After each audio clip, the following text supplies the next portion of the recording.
Good evening, everyone. How are you? Hope that everything is great. Oke,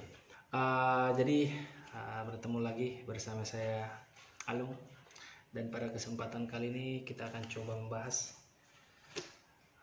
langkah-langkah apa aja sih yang harus kita lakukan untuk belajar bahasa Inggris, especially for the beginner, untuk kita yang masih sangat pemula.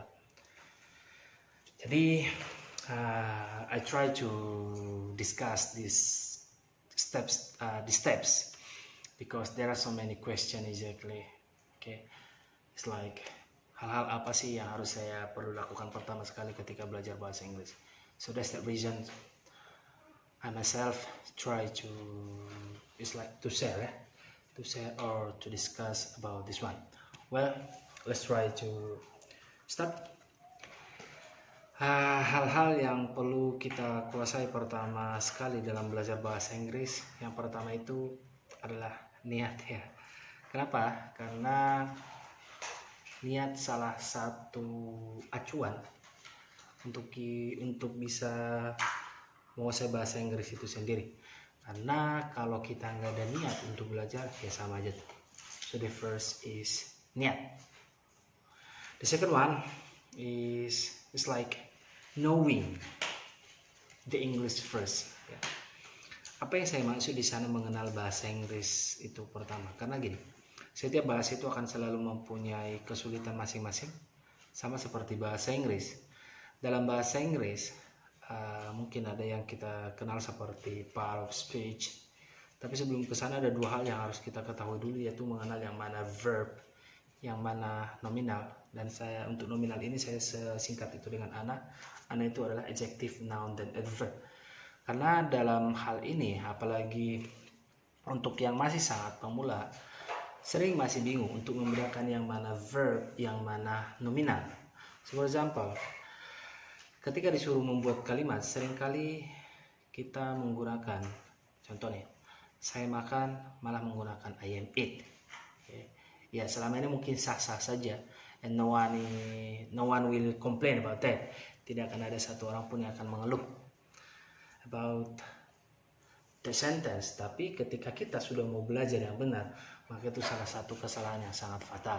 So that's why kenali dulu bahasa Inggris itu seperti apa. That's it. Yang kedua, belajar untuk listening. Nah, dalam hal belajar listening di sini, mungkin yang perlu kita buat sebagai medianya adalah kita ambil contoh dari lagu mungkin ya.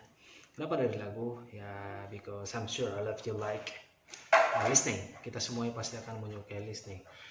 Dan saya sendiri suka listening, dan biasanya lagu salah satu acuan untuk bisa lebih it's like train ya, melatih telinga kitanya. There are so many exactly from the kind of song that we are going to do. For example, okay, finding a new words, finding a phrase. Artinya dari listening tersebut akan menstimulate telinga kita ya, dan akan membuat kita terbiasa dengan kata-kata yang mereka ucapkan setiap hari. That's it. Terus yang kedua, reading. Nah, terus dalam hal ini mungkin reading ya, coba saja, karena dalam bahasa Inggris itu sendiri, karena cara nulisnya seperti ini, cara bacanya seperti ini, tapi coba baca saja, don't be shy. Yang berikutnya adalah writing. Nah, salah satu cara untuk lebih gampang dalam writing adalah mengekspresikan what you are feeling, apa yang sedang kamu rasakan. I mean, seperti ini. If your mood is good, just try to write about your mood, tentang perasaan kalian. Contoh, waduh hari ini saya banget. Write it, okay? Tapi langsung dalam bahasa Indonesia, pakai bahasa Inggris. And example, gimana dong kalau saya stuck? Oke, catat bahasa Indonesianya. Nanti kita cari artinya. Maka itu akan semakin melatih dengan cara tersebut, nanti akan menambah kemampuan kita juga dalam vocab dan sistem vocabulary-nya, atau juga akan menambah struktur bahasanya itu sendiri. Terus yang berikutnya adalah practice. This is one of the most important thing that we are going to do. Ini adalah yang salah satu part yang paling penting. Kenapa? Karena bahasa itu sendiri kalau nggak dipraktis ya sama saja. Practice makes perfect ya. Karena dengan praktik hasilnya akan sempurna nanti. So don't be shy. Coba saja praktik kepada siapapun. Ngomong saja, salah no problem. Practice. Moga-moga ada teman yang lebih tahu daripada kita akan bisa mengoreksi. That's it. And then poin yang berikutnya adalah making group ya. Artinya di sini membuat grup-grup belajar bahasa Inggris sendiri. Baik itu belajar dari grup WA, artinya dalam grup WA tersebut kita ada beberapa orang. Di sana kita belajar bahasa Inggris itu bisa. Tapi dalam grup tersebut cari dia yang benar-benar bisa mengguide ya, yang bisa memandu. Jangan nantinya dalam satu grup tersebut hanya untuk hahaha seperti tersebut, but we get nothing, so it will be useless. Jadi artinya it's like find someone that really understand about English well. Maka ketika kita membuat kesalahan nantinya akan bisa mengoreksi. Seharusnya seperti ini, seharusnya seperti ini. And then yang berikutnya adalah be yourself.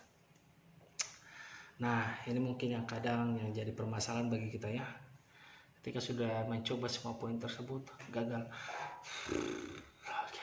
Feeling give up, merasa menyerah, hopeless maybe. Selalu saya bilang, be yourself.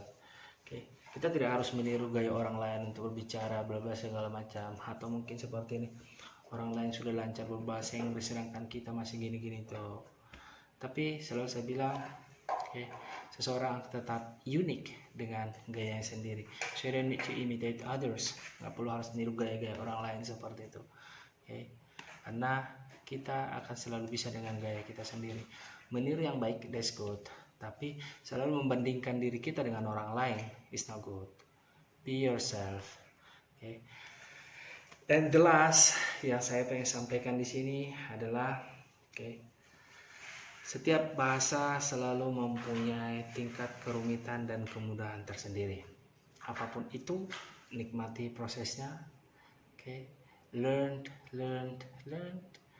dan jangan menyerah. Everyone, thank you for watching my video, and I will see you in the next opportunity. Good luck. Keep trying. Bye bye.